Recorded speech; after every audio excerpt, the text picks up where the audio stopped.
Good Woche, everyone.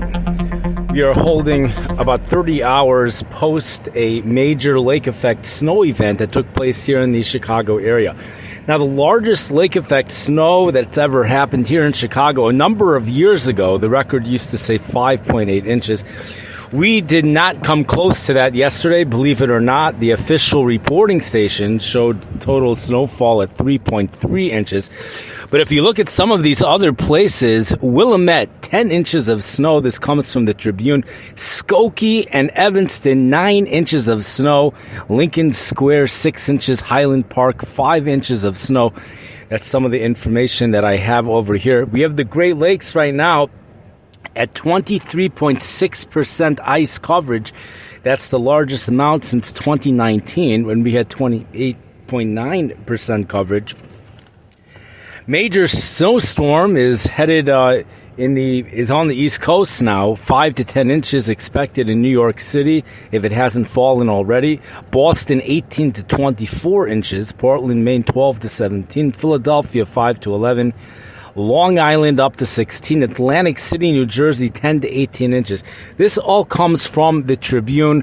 This is all stuff that is important to mention if we're going to be giving a weather podcast, but this is not what I wanted to talk about for tonight. It is also deserving of being mentioned that Miami is expecting a high not even to reach 60 degrees today. Temperatures going down into the upper 30s tonight. I did not get a chance to see if there's any wind chill advisories in effect, but I would imagine that there are. Orlando has highs in the 40s right now, and really the warmest part of the United States is in Southern California. Yesterday's high 78 degrees in Santa Ana, California. Phoenix, Arizona expected a high in the mid-70s today. And Peter Sinks, Utah makes it back onto the map with the coldest temperature yesterday at 36 degrees below zero. The big story for this week is going to be a developing winter storm for Wednesday into Thursday. We have Rosh Chodesh Adar coming up Monday and Tuesday. Groundhogs Day is on Wednesday. We have seen major storms happen in the past here for Chicago on Wednesday, on Groundhogs Day, and we have a low pressure system developing this week as well. There's 3 possible scenarios that could happen. They all seem to be dependent upon the placement of the polar vortex over Hudson Bay, depending on whether it's weaker. If it's weak and it goes to the north, it seems like Chicago might be getting more snow than if the thing is stronger and it goes down south. The system might end up moving south of Chicago. Really, and there's also something coming out of the Alaska area, which that piece of energy, if it makes it here, that will be intensifying the low pressure system. So it does look like we're going to be having intense low pressure. But regardless of that, we don't know the track. We don't know the exact intensity of the low pressure. But the 2 things that there is high confidence in is copious amounts of Gulf moisture. It's just all over the place. The maps already as early as Monday, you could see just the moisture developing in the Gulf, pushing up onto the Gulf Coast states. Tuesday it continues. Wednesday, the Gulf is wide open. That's what it looks like for this one. The Gulf is wide open, and we have a powerful Arctic high pressure system. This has been spoken about for days already. 1,045 MB. I think that translates into 31.0 inches of mercury. That's a real powerhouse. The 3 major ingredients for a winter storm here in the Midwest is deep low pressure, Arctic air mass, and copious amounts of Gulf moisture. And that is what we have, and they will be colliding. Be'ezras Hashem, they will be colliding here in the Midwest. We have some details that do need to be worked out. The strength of the low and the track of the low, that's going to be a major variable in determining how much snow is actually going to end up falling. One thing to point out is that before this storm comes, we're actually going to be getting a warm-up here. Perhaps the warmest day in 2 weeks here in the Chicago area.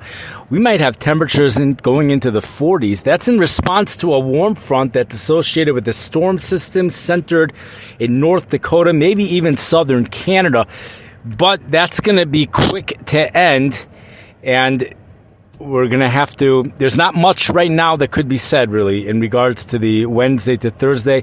One of the biggest sfekas right now is trying to figure out when the precipitation will end.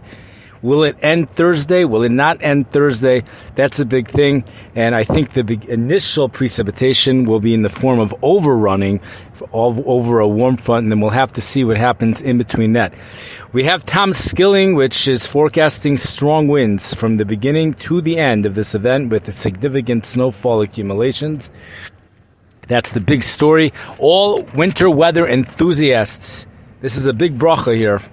All winter weather enthusiasts, but even more importantly, all those that enjoy the shachlavitaria of the forecasts, of the computer models, the European computer model, the GFS computer model, the Canadian model. Each one, we have 3 different scenarios that could happen. Either way, Chicago might be getting snow. There is one scenario that puts the main snow going just south of the Chicago area. This is something, again, there's not much more that could be said this far out in advance. The forecast until then, calling for high temperatures tomorrow. We're going to be under high pressure. High temperatures in the upper 20s. We're going to have those southwest winds. We actually had south winds today, and that's going to prevent those temperatures from getting too cold tonight. Temperatures only dropping into the mid-teens, nothing like what we saw last night. And then temperatures go into the mid-30s Monday, low 40s on Tuesday, the first time in 2 weeks, and then that winter storm hits us for Groundhogs Day. Following the winter storm, we're going to see possibly the coldest weather of the season, maybe even colder this week than last week, as major Arctic air with a powerful snow-covered grounds, solid snow-covered grounds, intense radiational cooling. Temperatures at O'Hare Airport could easily get down to 7 below zero. We have 50 to 70% chance of seeing more than 3 inches of snow, says the computer models, for this Wednesday and Thursday. Thank you for listening. I wish everybody a good Woche, and remember, we have a major nor'easter going on the East Coast as the barometric pressure went from 29.2 6 a.m. this morning, and it is forecast to, maybe it's already reached 28.9, a real blizzard type system. We say 29.1 actually.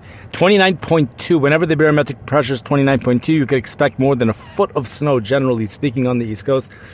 This was 29.1 when it was out of the mid-Atlantic, close to the mid-Atlantic area, and 28.9. So they're really going to get hit hard. We have, again, Boston, 18 to 24 inches of snow expected.